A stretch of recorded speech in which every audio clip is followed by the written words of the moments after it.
so safety car will not be needed. Let's have a listen to this BMW engine.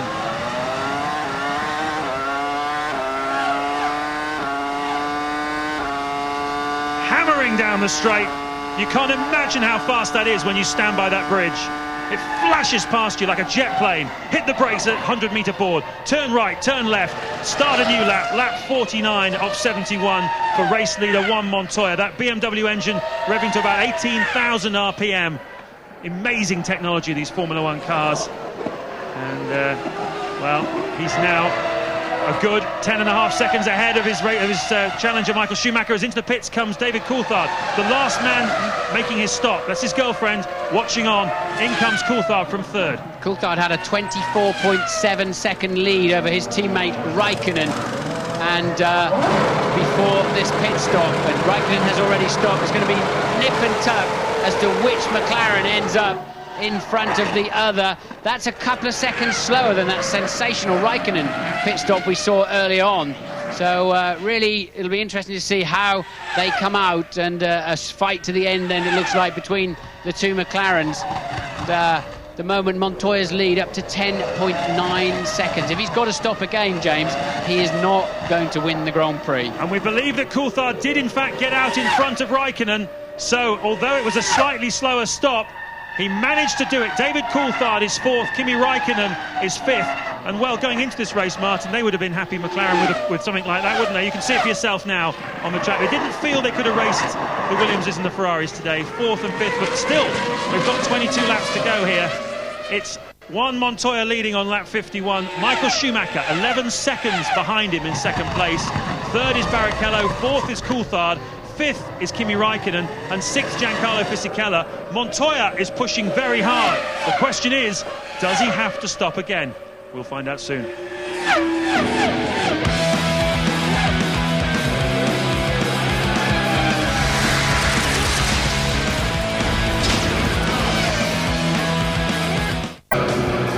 You go to a break, Jones, you know what happens? In comes Montoya. Yeah, they were just saying that they were confused that they brought him in with 19 laps to go, that they should have left him out there a bit longer. I have a tendency to disagree a little bit, because he was clearly the quickest car on the circuit, and perhaps they've brought him in just a little earlier than necessary to allow him those 19 laps to hopefully catch up to Schumacher, which, if he does, will make a very interesting couple of last laps. Back to the boys.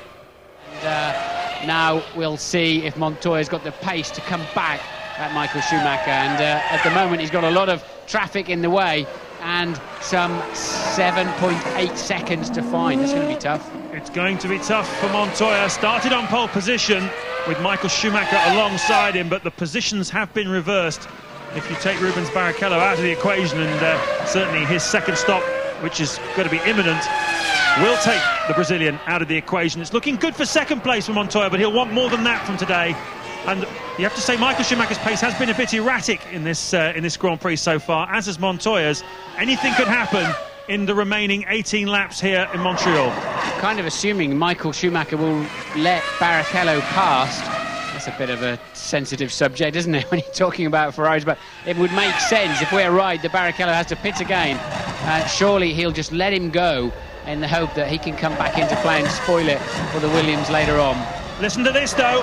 Last lap for Michael Schumacher, 1:17.681. Last lap for Juan Montoya, 1:16.462. The Colombian is charging. Absolutely, and there he is, scything his way through the traffic, and he knows he's got something to do, and Barrichello does pit. That's why Michael didn't let him pass, because he was coming in at the end of the lap anyway. So that brings him out of contention. Will Barrichello get in front of Coulthard and Raikkonen? Well, Coulthard, it's touch and go. Raikkonen, definitely yes. So it'll be a good fight, I think, for third place between Barrichello and Coulthard. Barrichello should just get the nod, I think, as he heads down to turn one. But just 6 seconds then, Montoya now behind race leader Michael Schumacher. Rubens Barrichello comes down this new pit lane exit. There is the McLaren. Can't see which one it is. That's Coulthard. It's Coulthard in front. He's 10 seconds ahead of Raikkonen. So Coulthard then has just kept in front of Rubens Barrichello. Fantastic result for David Coulthard. and the whole of the McLaren Mercedes team. Coulthard never been on the podium here in Montreal, and he's looking set fair at the moment, but we've still got some way to go, and we've still got some racing to go, not least between Juan Montoya and Michael Schumacher. It's going to be a grandstand finale here in Montreal, because the man they call the monster, Juan Montoya, is motoring. Last lap again, he took another second out of the lead of Michael Schumacher. Oh, fantastic stuff. Rubens Barrichello still paying the price of being on a light fuel load and then having a safety car period where any advantage was taken away from him. Look, this is this new super fast pit exit, but Coulthard's already at the apex of 2, and Barrichello, I thought, would probably carry more acceleration out of there, but nonetheless Coulthard comfortably keeping that position. And earlier on in the race, after Barrichello's first pit stop, he slotted in behind Coulthard and really couldn't make any impression on him. So there, set fair for a good scrap for the final podium position, but the lead is up to 7.1 seconds now. James, Louise is in the pits. Eddie, it was a fairly spectacular exit to the race. Just finishing my drink of Aquapura. Yeah, we weren't really in it at all, you know. We were just sort of doing the race we thought we would do, which is like hanging around the back trying to get to the finish. We didn't manage to do that. Got a new package coming at Silverstone. That probably can't be too soon for you. Yeah, until then we're just we're hoping something is given to us. Really, hope whenever that comes, we can deserve to get some points. Thank you. Well, a very sad sounding Eddie Irvine, not the normal gregarious, strong-minded person we're used to there. But I think the reason that Montoya slipped a second on the last lap was he made a mistake coming into this last chicane and had to take to the escape road, as we've seen him do 2 other times in this Grand Prix. And he's done it again, and he's sick. I think that's got a sick engine. Yeah, I think you're right. Look at the smoke coming out of the back. Oh, not again. 2 races in a row, he's lost the engine. Would you believe it?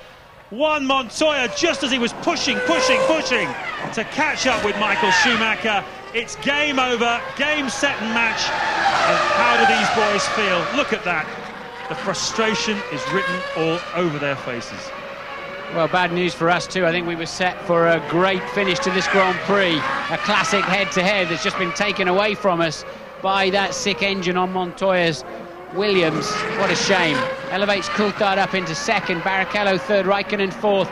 Fisichella moves up to 5th. Trulli then will be in the final point scoring position in 6th at the moment, as Montoya makes his way back to the pits. I bet he'll still be chirpy though, because he always is somehow, isn't he? Yeah, he seems to manage to shrug it all off. You can see again as he comes through the final chicane. And he straight-lined it. He obviously knew there was a problem. Then the whiff of smoke was the first signal that all was not well in the BMW department. And kaboom!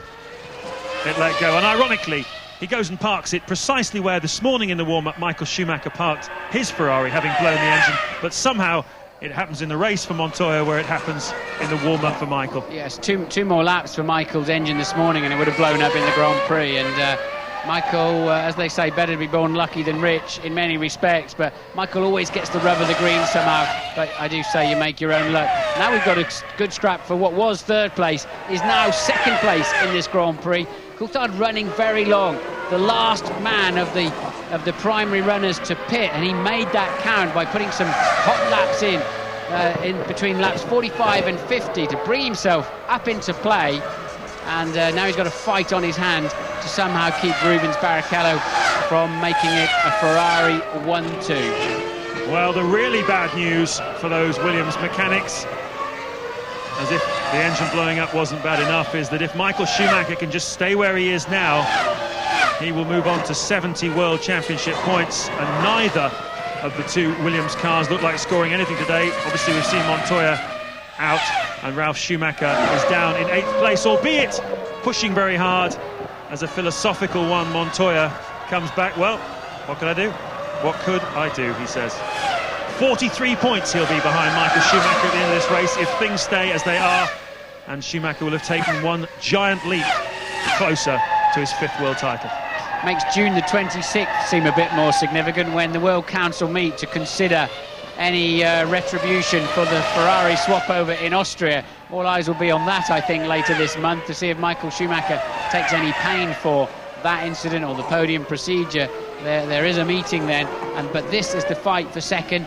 two men that were head-to-head in the British Formula 3 Championship. Barrichello taking that championship at that moment, but they've had several run-ins over the years, their careers very much on a parallel path, but Coulthard has got track position, and it's not that easy to overtake around here. Maybe Barrichello's best chance will be in the lapping traffic.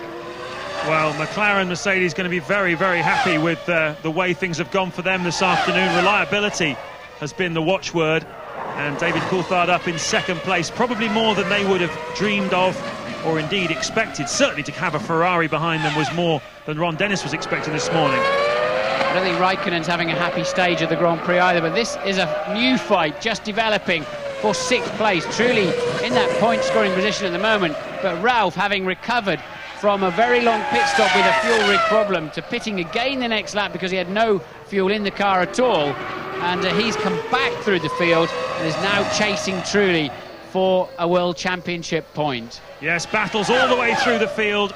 Ralf Schumacher and Trulli scrapping for 6th, Massa and Panis scrapping for 8th. Very, very close fight. It's been going on for most of the race, really. Button is still going strongly in 10th place, but it's not really been his day or indeed his weekend.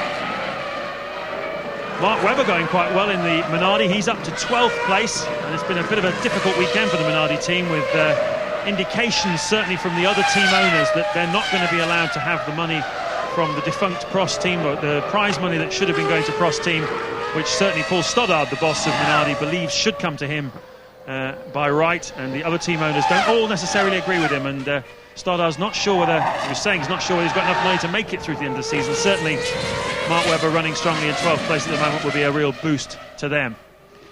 15 runners in the Grand Prix then at this time, as that fight for second place is Coulthard looks supremely under pressure then from Barrichello. Barrichello really looking like he's got some extra pace. Can he find a way through? Will LeJordan clear the way? Has Barrichello got enough of a toe? You'll have to cover the gap, DC, otherwise he's just going to sprint past you. A double toe there, and Coulthard says, you're not coming through there, buddy, and they both cross the chicane, and that's important for David Coulthard. Otherwise I think he could have been considered to have retained the position by going across the chicane. The fact they both went across means he may get away with it.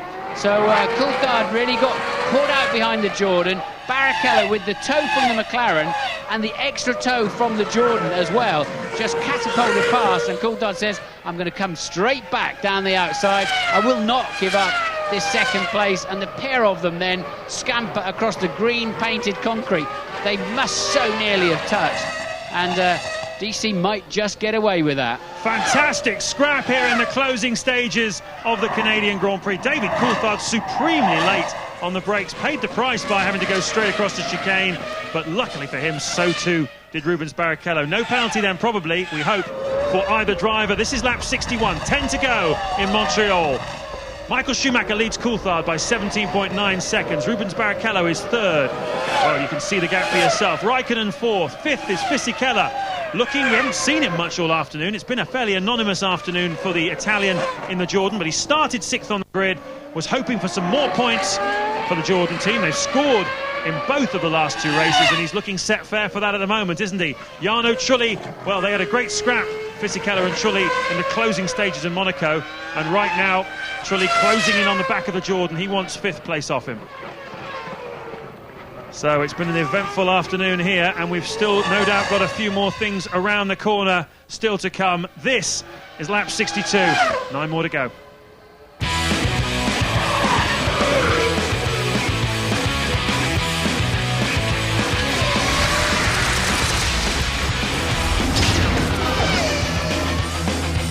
Car caught fire. So Coulthard then and Button, the only 2 British runners. Coulthard up in 2nd.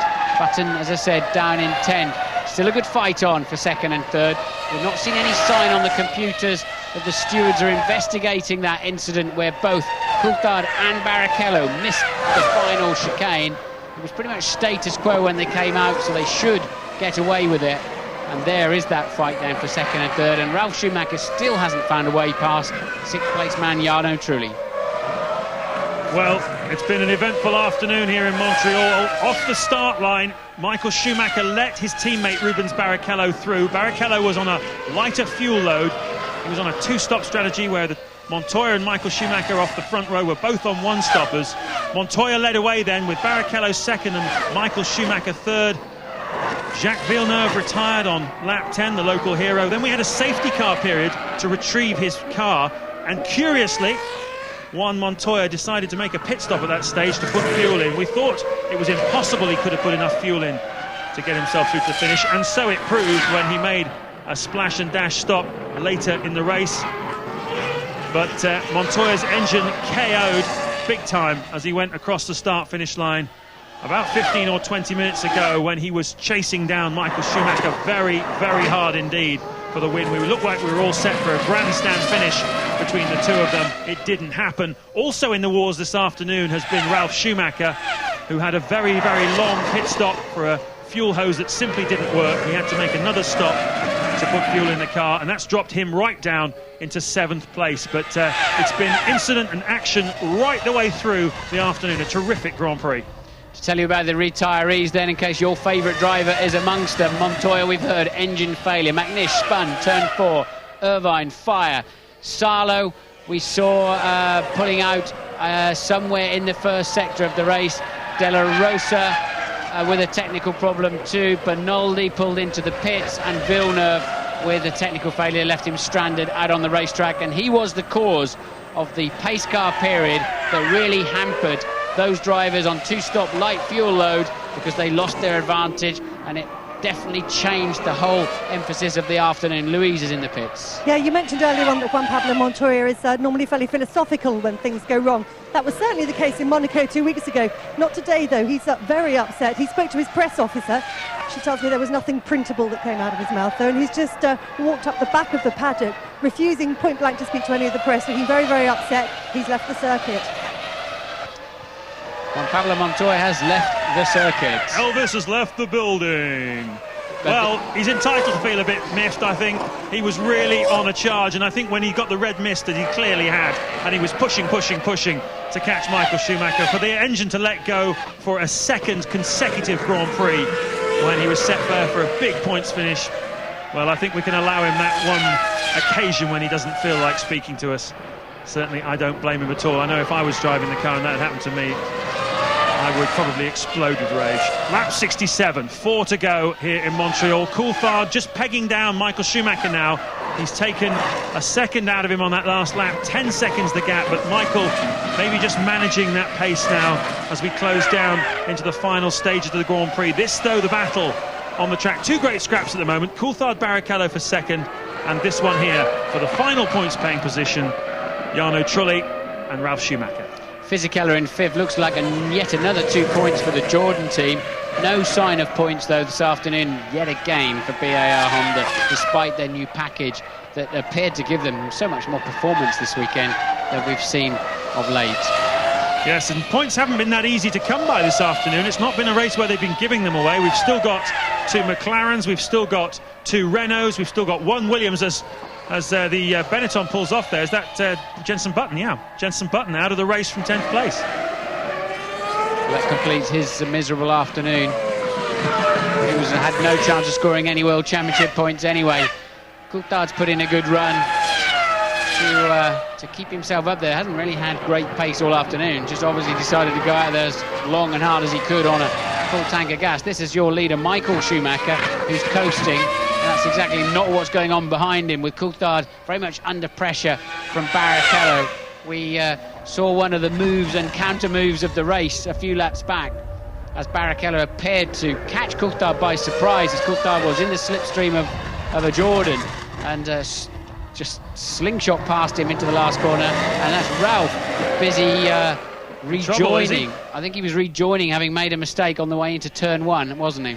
Yeah, certainly seemed to be in some kind of difficulty. You could hear a huge bite of traction control as he planted his throttle on the floor. So a little bit of rage going on in that cockpit as well. There'll be some stern words, I would imagine, in the team debriefing at BMW Williams. They've had a few things that caused concern and anger this afternoon, not least Montoya's blow-up and Ralf Schumacher's problem with the fuel hose. What's happened to Raikkonen? He was very good, wasn't he, in the first early stages of the Grand Prix, really running well. and was nip and tuck with Coulthard after their pit stops. They came out just a few tenths apart. Raikkonen now half a minute behind that scrap for third place, because clearly not happy with his car on that second set of tyres, or some other technical problem. No great pace for him, and if he's not careful he'll come under pressure from fifth place man Fisichella as well. Well, whatever is happening to him, he's still going. 2 more laps to go, and it's been 3 months, would you believe, since Kimi Raikkonen saw a checkered flag at the end of a Grand Prix. 4 straight retirements and a whole host of other problems for the young Finn. At the moment he's on for 4 World Championship points, and I have to ask you, Martin, at this stage, as we always do traditionally, for your driver of the day. Quite a number of candidates, I would think. Montoya was pretty strong today. Rubens Barrichello tried a few things with the strategy, but perhaps they haven't quite paid off for him the way he would have liked. David Coulthard has done very well, from 8th on the grid to come up into 2nd place. Giancarlo Fisichella scoring more points for the Jordan team. Who's it going to be? I knew you were going to ask me this, and I've been thinking about it, and nobody really stands out as having done a stunning job today. In fact, they all seem to have had good bits and bad bits, inconsistent lap times. By the way, Michael Schumacher's lead is down to just 3.9 seconds, even though it is the final lap. Fisichella's done well, he's up there in 5th. I think it's got to go. You know, was Montoya involved in that early pit stop? Because that seemed the wrong thing to do. But for me, Montoya has to be the driver of the race. So Martin Brundle's driver of the day, Juan Montoya. How disappointing for him, for the team, and for everybody who loves Grand Prix racing, that he wasn't able to maintain that challenge right through to the checkered flag. Then we really would have seen something special. But we've seen a Ferrari driven extremely well, although he's leaving it a bit late. He doesn't want to slow down too much more. David Coulthard is certainly going to close up on him. I hope Michael hasn't got any kind of problems. It must be tantalising for Coulthard to see the Ferrari so close to him and to know that the victory isn't going to come his way. But, well, as he comes down the final straight now, just a couple more turns for Michael Schumacher. Absolutely, it must be odd for DC. He's got a Ferrari disappearing in his mirrors and another one looming up in his vision. Yeah, but Michael Schumacher claims Ferrari's 150th Grand Prix victory, his 6th of the season. A tremendous win for Ferrari and for Schumacher. He's now a big step closer to his 5th world title. Well, it's becoming business as usual for the Ferrari team. They're used to winning, but they'll take them whichever way they come. And Schumacher didn't have to fight quite as hard with Montoya as he might have expected here this afternoon. Schumacher wins then. Coulthard 2nd, Barrichello 3rd. That's the podium we'll be seeing in a few moments' time. Kimi Raikkonen gets his first finish for 3 months in 4th place. 5th and more points for the Jordan team. Giancarlo Fisichella, another super performance from him on a track which he knows and loves very well. 4 times on the podium here, Fisichella. Tremendous record around this track. And Jarno Trulli in the Renault comes in 6th for a 2nd consecutive points finish. Ralf Schumacher just missing out in 7th. And in a few moments' time we will see what kind of smile Michael Schumacher has for Ferrari's 150th Grand Prix victory.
current situation in terms of motorsport, or any sport for that matter, I think it just gives you that little bit of extra oomph to get up there and knock the bloke off. Well, obviously that's what's motivating Montoya, and I mean obviously brother Ralph too. Well, I think as an individual, Montoya wants to beat Schumacher and prove that he's the best. Michelin want to beat Bridgestone to show the world that they make the best tyres. BMW want to tell everybody they got... That's what it's all about. And, you know, they do have it in turns to dominate. I mean, as I said before, McLaren have dominated, Williams have dominated, and now it's Ferrari. Who knows? Next year or the year after, it could be somebody else. Well, I was very interested the other day to read an American kart article where the league has been split into two divisions, and there's the oval races, and then the oval and the street races, and so on. And I was saying that the public interest is now split and divided, and their attention now is going back to Formula One. I'll come back to that. Victory. David Coulthard second for McLaren, and Rubens Barrichello third for Ferrari. Michael, a very exciting race. You appeared to start with a heavy fuel load according to your pace in the early laps, but then from the outside we started to wonder if indeed you were on a two-stopper because you were lapping so fast. You never backed off in that race. No, we couldn't, because the strategy was obviously, after we knew Montoya was on two-stop, very tight. So I had to push until he made his second pit stop to know that he is really behind. And only then I sort of consolidated my pace to sort of to keep the gap consistent. Now, it's a very strong race. Obviously, once Montoya had finally retired from the race, you were home free with a big lead and you could back off. But how good were your tyres today? But you've also talked this weekend about having a very strong engine for here at Montreal. Yeah, I mean, we had a very strong package all in all. On the other side, it was obvious that we had some blister on our rear left tyre in particular, which for sure cost us a bit of performance. But then... obviously, it was still good enough to win the race, and in normal circumstance, probably be first and second. But that's the way it goes, and we're pretty happy with the result so far, and obviously with the package we have had here. Michael, congratulations, thank you. David, starting 8th, I don't presume you would have imagined being sitting here in second place. But you started with a heavy fuel load, so it seemed, but still you managed to get past two cars leading into turn 2 on the first lap. Talk us through those first sort of 400 metres. Well, obviously we've seen recently that our launch system's been working very well, so it was one of the discussions before the race as to whether starting with a lighter fuel load would help me pass people into the first corner, but the engineers were confident that that would have not much of an effect. So once again, like Monaco, the prediction was correct, and I gained those two places quite easily. Now, your pit crew seemed to do a very good job just to get you back out ahead of Kimi Raikkonen, but then you spent the final 15 or so laps fighting with Rubens Barrichello. Talk us through the moment where you both came up behind, I believe it was Takuma Sato, to lap him and then headed down to that final chicane. Yeah, well, obviously I thought Sato was going to let me through at the hairpin, but he didn't, so I was very slow coming out of there. And then obviously in the run down to the last chicane, I know it was very marginal with Rubens, and you know, he's expressed that opinion, and I've apologised for squeezing him, but I had to pull out of the slipstream from Sato, and it was always going to be marginal for the last chicane, and I took a gamble, didn't manage to make it, went through, and was fully prepared to let Rubens pass had he made the chicane, but as he hadn't, then neither of us gained advantage, and that was it. It stayed that way until the checker flag. David, thank you. Rubens, what's your view of the same incident with Sato and David? Well, there's no point in arguing right now. I think it's you know, right at that point I was able to brake and make the corner, but when you see somebody going fast on the outside, you just don't want to let it happen, so you just naturally come off the brake, so basically I couldn't make the corner either. But I mean, that's no point in going back there. If you put a wall there, I'm sure we both would have made a corner. Rubens, also on top of that, it seemed that in one of your pit stops you had an extra bit of time in the pits having gravel cleared from your side pods. Do you think that's the difference between you sitting in third place or having finished second? What my view on the thing is not much on the pit stop. Maybe on the pit stop I lost a little bit of time, but I don't know why they brought the safety car in, because they could really roll the car backwards, the BAR there, and that was it. I mean, I really don't understand why they I mean, they completely done my race dead. I mean, I was on a 2-stop, so I had only 6-7 laps after the safety car came out. So it was, and I see no reason why the safety car was brought in. Rubens, thank you. Michael, today was Ferrari's 150th win, your 6th win of the year. Next race, one of 2 on your home ground this season at the Nürburgring. What are your hopes? Our expectations are obviously very high with the package we have. I would like to express a big compliment to our testing team, because all year they sort of stay in the shadow and they work very hard, and we never had the opportunity to really thank them in the proper way. And I'm really happy we have such guys behind us. Rubens obviously was, while I was having some vacation, using the opportunity with them, and they simply do a fantastic job with both our testing driver, Badoer and Borti, and all the test engineers. So a big compliment to them, and we obviously look forward to having a good test next week and come well prepared to Nürburgring. Thank you, Michael. Now